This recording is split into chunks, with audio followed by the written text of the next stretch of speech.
For decades, Richard Carpenter lived with a quiet weight that no arrangement or harmony could ever resolve.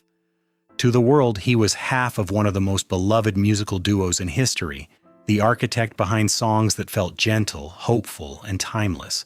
But behind those melodies was a brother who watched his younger sister slowly fade while the spotlight grew brighter. Karen Carpenter was not only his musical partner, she was his closest companion, the person who understood his instincts before words were needed. As fame surrounded them, Richard stood beside her through triumph, exhaustion, and confusion, often unsure how to protect someone who was unraveling in ways no one yet fully understood. Years later, with most of the noise gone, Richard has spoken more openly about that time. His reflections don't assign blame or seek pity. They simply reveal how love, silence, and misunderstanding shaped one of music's most heartbreaking stories. Childhood shadows and uneven praise. Karen Carpenter was born on March 2, 1950 in New Haven, Connecticut, into a family where talent was noticed early, but not always evenly.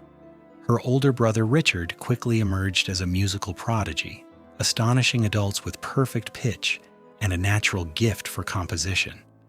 Their mother, Agnes, embraced his promise wholeheartedly, documenting every achievement and speaking proudly of his future. Karen, by contrast, grew up feeling peripheral, often described as energetic rather than gifted, noisy rather than talented. Their father, Harold, worked steadily but modestly, and when the family relocated to Downey, California, it was largely to support Richard's musical prospects. Karen was just 13, uprooted and unsure of herself in a new environment.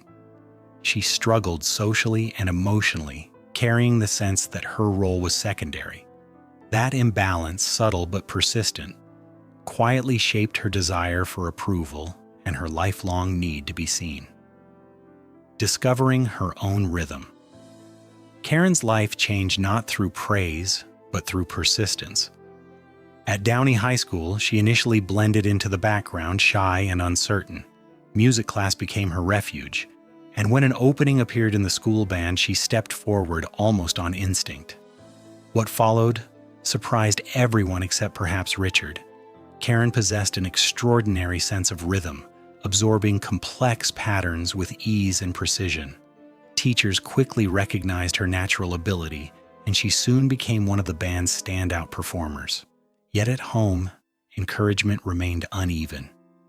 Richard received professional instruction in expensive instruments, while Karen practiced wherever she could, often without formal support.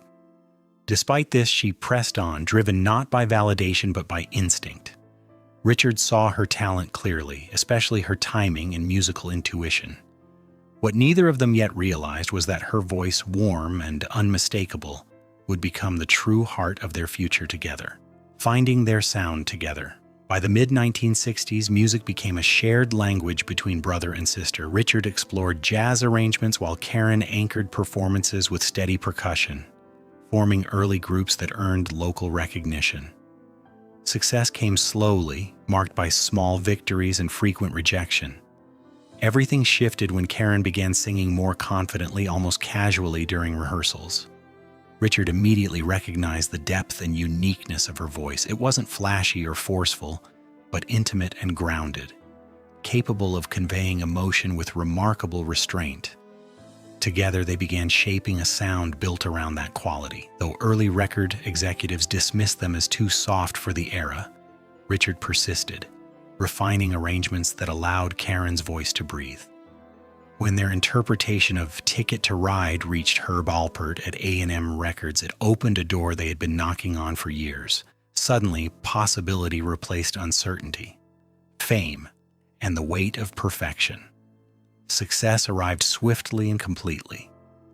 With the release of They Long to Be Close to You, the Carpenters became household names almost overnight.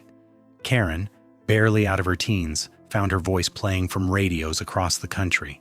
Awards followed, along with relentless touring, television appearances, and recording sessions. While audiences saw calm and warmth, behind the scenes the pressure was intense. Karen was naturally reserved, more comfortable behind her drum kit than standing alone at the microphone. As expectations grew, that sense of safety disappeared. Decisions were made quickly, schedules tightened, and perfection became the standard. Richard, driven by his own discipline, shaped every detail of their work. Karen complied, but the demands slowly eroded her confidence. Praise came constantly, yet she felt increasingly disconnected from her own identity, admired for a voice that the world loved, while quietly losing touch with the parts of herself that once felt secure. Illness behind the applause. As the years passed, it became clear that something was wrong, though few understood what they were seeing.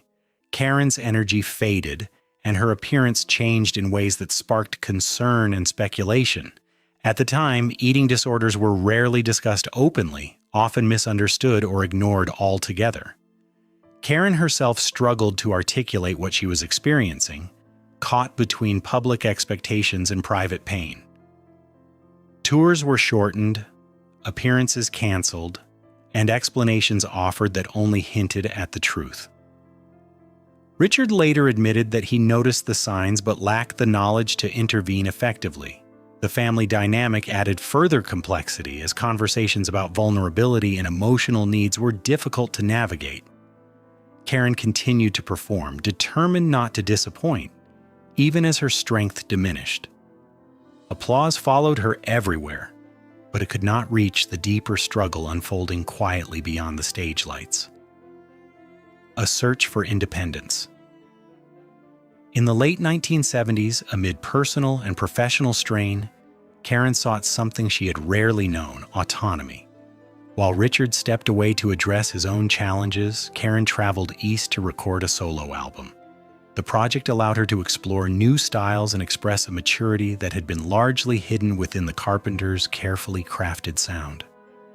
Friends who heard the recording sensed renewed confidence and creative freedom. For Karen, the experience was transformative.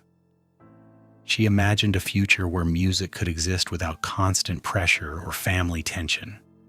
But when the album was presented to the label and to Richard, the response was crushing. Concerns about marketability overshadowed artistic merit, and the project was shelved. Karen internalized the rejection deeply, interpreting it as confirmation that her independence was unwelcome. The hope she had briefly felt receded, replaced by familiar doubt and disappointment. The final fragile hope.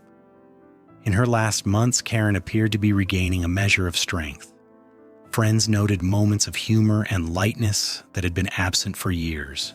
She spoke cautiously about the future, about music, and about rebuilding her life piece by piece. Richard allowed himself to hope, even if guardedly. They talked about plans, about taking things slowly, about healing, but the damage her body had endured was profound.